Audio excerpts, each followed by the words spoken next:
presidente, eu gostaria de dizer que o seu pronunciamento hoje foi o mais importante de todos, no meu julgamento.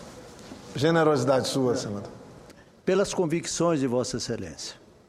Vossa Excelência suplantou a si próprio ao manifestar a sua convicção da importância que o campo tem para a economia do nosso país.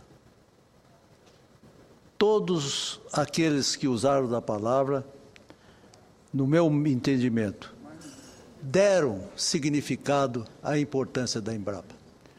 O senhor suplantou a todos nós, porque com a vibração da sua palavra, o senhor conseguiu significar o que é importante a instituição da Embrapa para o desenvolvimento econômico e social do país. Eu quero cumprimentá-lo sinceramente pelo seu pronunciamento e dizer que a sua voz foi a voz de todos os senadores, que têm pela Embrapa um profundo reconhecimento ao trabalho, ao aprimoramento científico e tecnológico da nossa agricultura e da nossa pecuária. Meu profundo respeito a Vossa Excelência. Mas, senhores senadores e senhoras senadoras, ainda é tempo. Quero comemorar o Dia do Índio, ocorrido no dia 19 último, lembrando o legado do Marechal Cândido Rondon. A história desse homem notável, desbravador, intrépido, indicado para receber o Prêmio Nobel da Paz, cujos avós foram das etnias Bororo, Terena e Guará, constitui, acima de tudo, um exemplo de tolerância, compreensão e sabedoria. Esses princípios são fundamentais nos dias que correm. Eles demarcam os mais importantes conceitos do processo civilizatório. Rondon, de certa maneira, pode ser comparado com Gandhi. Em 1900, melhor dizendo, um homem que prezava, acima de tudo, as relações pacíficas entre todos os homens. Infelizmente, nesses dias de comemoração, poucos citam Rondon, mas a sua vida e obra permanecem. Rondon deveria ser referência a todos aqueles que desejam ardentemente ver índios e não índios, irmanados, convergindo esforços para superar as atuais adversidades, porque só a paz constrói coisas grandiosas e duradouras. A violência só faz aumentar os rancores, as diferenças e os preconceitos. Considero importante lembrar um fato histórico que, com certeza, é emblemático como exemplo da compreensão das diferenças e tolerância com o outro. Em 1910, depois de realizar expedições pelos sertões brasileiros, implantando redes telegráficas nas regiões do Centro-Oeste e do Norte, chegando ao Paraguai e Bolívia, explorando a região amazônica, ele passou a dirigir o serviço de proteção aos índios, convencido de que o momento era, aspas, integrar para não entregar.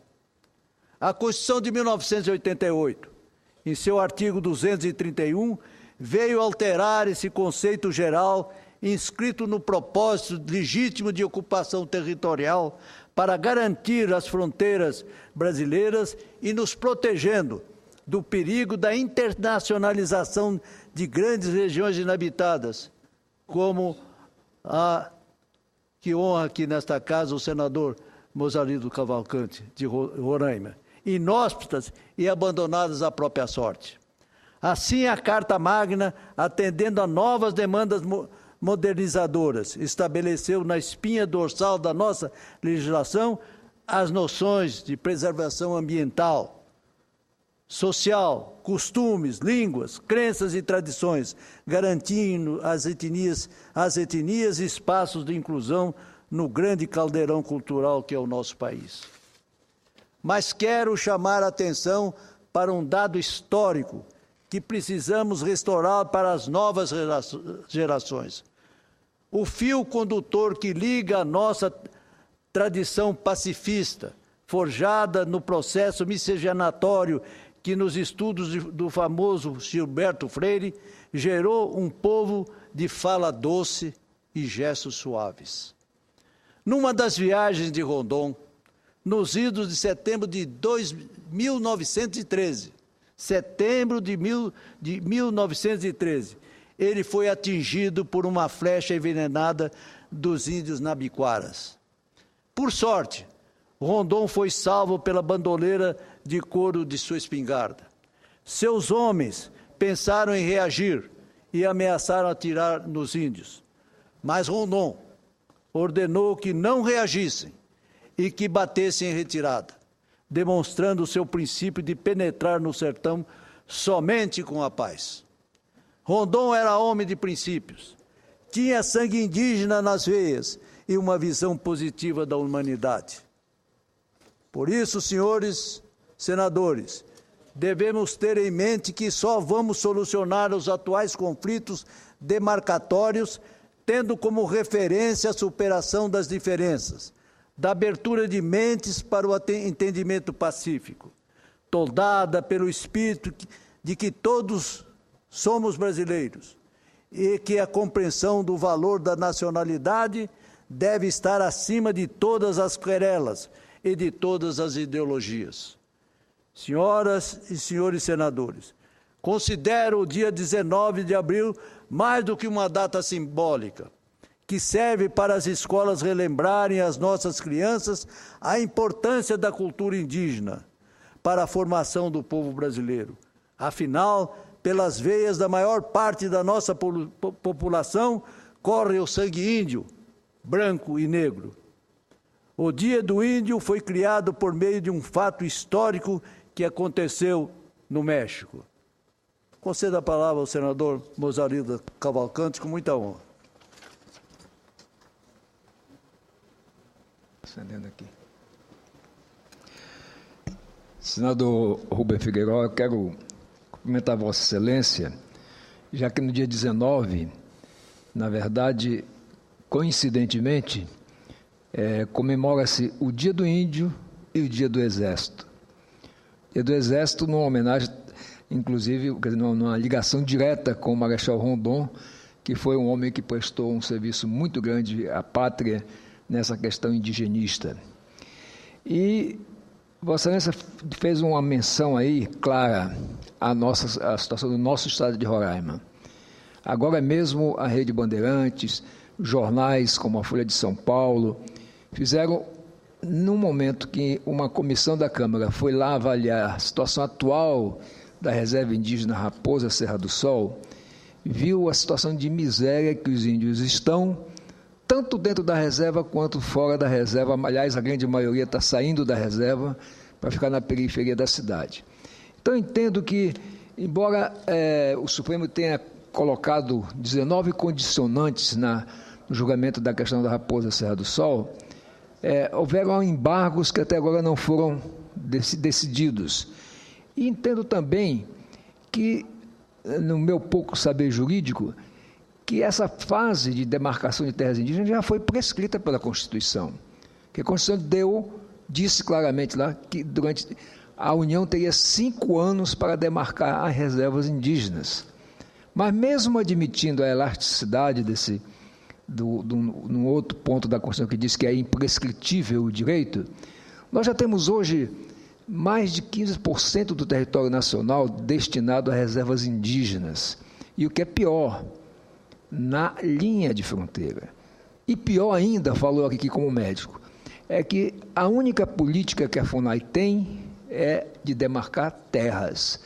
Não presta assistência médica, nem de outra ordem qualquer, seja na produção, no transporte, na educação, aos índios, que todos eles, na sua grande maioria, são aculturados. Então, entendo que, de fato, é preciso haver um critério. Veja a movimentação que está se fazendo por causa de uma emenda constitucional que passa para o Congresso a decisão de demarcar as terras indígenas. A decisão final, depois que a FUNAI fizer o estudo. Eu tenho uma outra PEC anterior que dizia apenas que ouviria apenas o Senado. Quando o processo fosse para o presidente, passaria pelo Senado, porque o Senado é a casa dos estados. Então, se a demarcação de terra indígena, na prática, corresponde a expropriar terra dos estados daqueles que estão, digamos, nessas terras, precisaria que o Senado se pronunciasse. E nem isso, nem essa do Senado, e muito menos essa do Congresso, que é aqui na Câmara, avança. Eu espero que a gente possa chegar a um bom tempo, como diz Vossa Excelência, que a gente possa viver em paz. Os índios de verdade que estão lá nas aldeias, eles não querem esse clima de confronto nem de guerra. Agora, algumas organizações misteriosamente criadas que trazem até dezenas de índios para cá para fazer manifestações, essas instituições realmente são uma interrogação nesse tabuleiro triste que é esse confronto ainda, passados mais de 500 anos, ainda existente entre índios e não índios. Eu agradeço, senador Mozarildo Cavalcante, pelos esclarecimentos que ele oferece e quero dizer a Vossa Excelência que no curto espaço da minha presença aqui no Senado da República, eu tenho procurado mostrar a ausência da FUNAI no tratamento ao índio. Ela não representa aquele espírito de Rondon, que foi não só de amparo aos seus irmãos indígenas, mas, sobretudo, trazê-los à confraternização com o não índio, sobretudo com o branco. Eu tenho a mesma impressão de Vossa Excelência. Conheci através da televisão e através do suplente que o substituiu, o senador Abreu Santoro, que me mostrou a realidade lá de Roraima. E agora, pela televisão, também tive a oportunidade de ver que aquilo que os senhores pregavam em nome de Roraima estava absolutamente certo. Que a FUNAI abandonaria os homens da Raposa Terra do Sol. Isso aconteceu. E tem acontecido não somente no seu estado, no meu estado também. Por isso que eu tenho advogado aqui e recebi, inclusive, a partes encorajadores de muitos dos senhores senadores para que se estudasse a possibilidade, o governo federal estudasse a possibilidade de transferir a FUNAI para o âmbito da presidência da República. Talvez como uma secretaria, e deveria ser como uma secretaria, porque haveria mais transparência e que nós pudéssemos chegar lá e expor as nossas razões de defesa não só do produtor rural, mas, sobretudo, de amparo aos nossos irmãos índios. A contribuição de Vossa Excelência enriquece o meu pronunciamento. Mas gostaria de voltar a dizer que Rondon era um homem de princípios, tinha sangue indígena às vezes e uma visão positiva da humanidade. Por isso, devemos ter em mente que só vamos solucionar os atuais conflitos demarcatórios tendo como referência a superação das diferenças. É o que Vossa Excelência salientou, senador Mozarildo. Da abertura das mentes para um entendimento pacífico, toldada pelo espírito que todos somos brasileiros e que a compreensão do valor da nacionalidade deve estar acima de todas as querelas e de todas as ideologias. O Dia do Índio foi criado por meio de um fato histórico que aconteceu no México. No dia 19 de abril de 1940, foi realizado o primeiro Congresso Indigenista Interamericano, com a presença de países e de índios da América. 3 anos depois, o então presidente do Brasil, em 1943, Getúlio Vargas, assinou o decreto a exemplo dos demais países para que se comemorasse a data. A cultura indígena está extremamente presente no nosso cotidiano, tanto que muitas vezes não nos damos conta disso. Palavras como Tietê, Anhanguera, Tijuca, Andaraí, Ipanema, entre tantas outras, são alguns exemplos.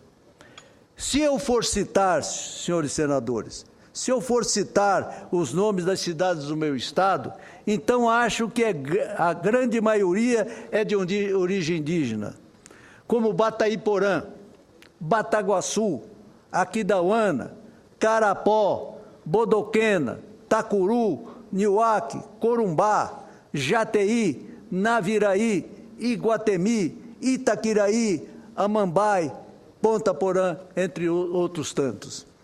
Também posso passar essa sessão discorrendo sobre a grande influência indígena na nossa música, no nosso artesanato, na nossa culinária, na nossa literatura.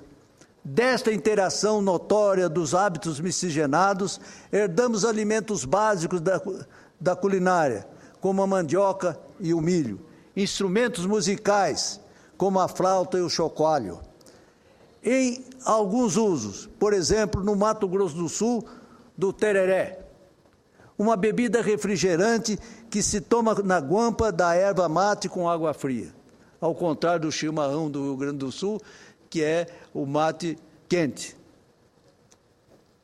Ou ainda do uso comum de expressões tipicamente indígenas.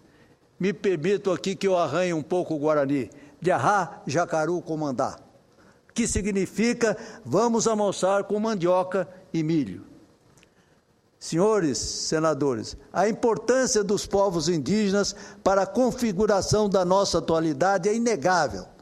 Da mesma forma que também é inegável a dívida histórica que a população, entre aspas, civilizada, digamos assim, tem com esta população. O que não podemos é, por causa de erros cometidos no passado, continuar errando no presente e no futuro. Defendo especialmente hoje, pela carga simbólica da data, que os índios tenham o seu direito à terra garantido, que possam preservar sua cultura e seus costumes com o respeito e atenção que merecem. Agora, o que não podemos é tapar os olhos para os desmandos de autarquias vinculadas ao governo, como a FUNAI, especialmente quando falamos de áreas conflagradas pela disputa de terras entre índios e não índios. Desde que nesta casa cheguei, tenho vindo a esta tribuna e participado de reuniões no Executivo e no Judiciário a respeito desta questão. Há décadas tenho acompanhado os conflitos no meu estado, Mato Grosso do Sul, mas a impressão que tenho é a de que o problema está cada dia se agravando de ambos os lados e não vemos as respostas com a agilidade que o tema merece. No dia 12 de abril último, Arnaldo Alves Ferreira, de 68 anos, um pequeno produtor rural, perdeu a vida em disputa com um grupo de indígenas que adentrou em sua propriedade em Douradina, Mato Grosso do Sul. Digo, senhor presidente, sem medo de estar exagerando, mas essa morte ocorreu por causa do descaso do poder público. O Cone Sul de meu estado vive um momento extremamente tenso. No dia seguinte, os índios denunciavam o atropelamento supostamente proposital de um ancião da comunidade Guarani Kaiowá. Estes são alguns dos inúmeros incidentes que certamente têm ocorrido pelo Brasil lá fora. Infelizmente, não vemos o Ministério da Justiça atuando na resolução da questão indígena, em especial nas condutas da Fundação Nacional do Índio, FUNAI, que descumpre a legislação, ignorando inclusive diretrizes do Supremo Tribunal Federal nos procedimentos demarcatórios do Estado, como bem salientou há poucos instantes o senador Morasil Cavalcante. Falo de Mato Grosso do Sul, mas tenho a certeza de que meus nobres pares de Mato Grosso, de Roraima, Rondônia, Santa Catarina, Paraná, Rio Grande do Sul, Bahia, Maranhão e Pará, dentre outros, também poderia estar aqui relatando reclamação semelhante. Em Mato Grosso do Sul, temos hoje 54 propriedades invadidas. E o pior é que a FUNAI não só descumpre a legislação, como cria expectativas nas comunidades indígenas, estimulando invasões e violência. No triste episódio de Douradina que citei, Após o leite derramado e depois de que Inês é morta, a FUNAI solicitou apoio das instituições.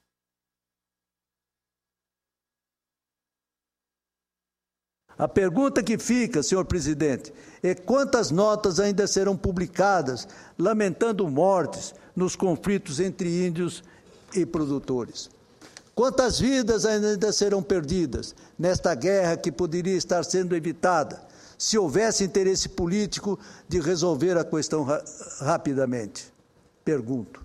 Acredito que, nesse momento, seja imprescindível a imediata suspensão dos processos de demarcação em andamento, até que haja uma decisão do Supremo Tribunal Federal sobre os embargos declaratórios propostos em relação a 19 condicionantes estabelecidas pelo Tribunal para a demarcação das terras indígenas, no julgamento da Reserva Raposa Serra do Sol, em Roraima. Na semana passada, participei da reunião entre parlamentares de vários estados, senadores de vários estados e o presidente do Supremo Tribunal Federal, Joaquim Barbosa. Senti que Sua Excelência é bastante sensível ao tema, mas independe dele, nesse momento, dar prosseguimento ao processo no Supremo. Antes, é necessário que a senhora Presidente da República indique o substituto do ex-ministro Aires Brito. Por questão regimental, o processo será relatado pelo novo ministro do Supremo Tribunal. Precisamos da reedição da Portaria 303 para normatizar os procedimentos demarcatórios. Todos sabem que o desenvolvimento do Centro-Oeste está ligado à expansão da agropecuária. Os produtores que estão lá há décadas receberam a titulação da terra do poder público e agora merecem uma indenização justa, a preço de mercado, sobre a terra e as benfeitorias. A Confederação da Agricultura e Pecuária do Brasil tem cobrado a ação efetiva das autoridades para permitir que o campo possa produzir em paz, não só em Mato Grosso do Sul, como em todo o Brasil. Como bem ressaltou o bispo diocesano de Dourados, Dom Redovino Rizardo, em artigo publicado no jornal do Estado de Mato Grosso do Sul, de Campo Grande, aspas, o mundo caminha e a cultura vai sendo regida por novos paradigmas. Mesmo respeitando a índole de cada povo, é impossível retomar aos bons tempos antigos, fecha aspas, ou seja, aos tempos do Marechal Cândido Rondon. Ele diz isso com a experiência de quem visita as aldeias da região de Dourados e vê jovens indígenas excluídos da sociedade, mas sujeitos ao que tem de pior da chamada civilização, bebidas, drogas, prostituição e violência. E situando os poucos que têm acesso a cursos superiores, a maioria dos jovens indígenas trabalha em usinas de álcool, na construção civil ou em empresas privadas. Distanciam-se do modo de viver de seus antepassados. Já não estão mais fixados ao campo e à cultura da subsistência mais imediatista. Neste artigo, Dom Redovino relembra de outro assassinato recente, a de um jovem de 15 anos, ocorrido em 6 de fevereiro em Carapó. O fato levou até a ministra da Secretaria de Direitos Humanos, Maria do Rosário, a Mato Grosso do Sul. No entretanto, cadê a ação do Ministério da Justiça? Cadê a ação do Ministério da Justiça?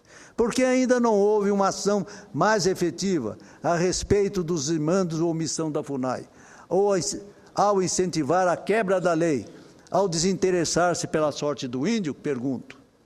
Como bem disse o bispo Redovino Rizardo, aspas, as autoridades de Brasília continuam visitando a região para renovar promessas que nunca se cumprem e participar de simpósios que nada resolvem, fecha aspas. Senhor presidente, acredito que é consenso de que o produtor rural fixado no campo há décadas merece uma indenização justa, bem como as comunidades indígenas merecem que as suas aldeias sejam revitalizadas e transformadas em localidades com serviços e políticas públicas essenciais à vida em comunidade. Termino, senhor presidente. Nessas comemorações, pelo Dia do Índio, gostaria de estar celebrando a paz no campo. Mas, infelizmente, isso não é possível, deixo aqui o meu clamor para que os detentores do poder de decisão, como a FUNAI, tenham a coragem de tomar ações efetivas. A solução não estará nos gabinetes com ar refrigerado ou nos simpósios intermináveis. É preciso dar um basta à violência no campo entre índios e não índios. Esta seria a melhor comemoração para o Dia Nacional do Índio, nosso irmão brasileiro. Era o que tinha a dizer o senhor presidente, e muito obrigado pela tolerância do tempo.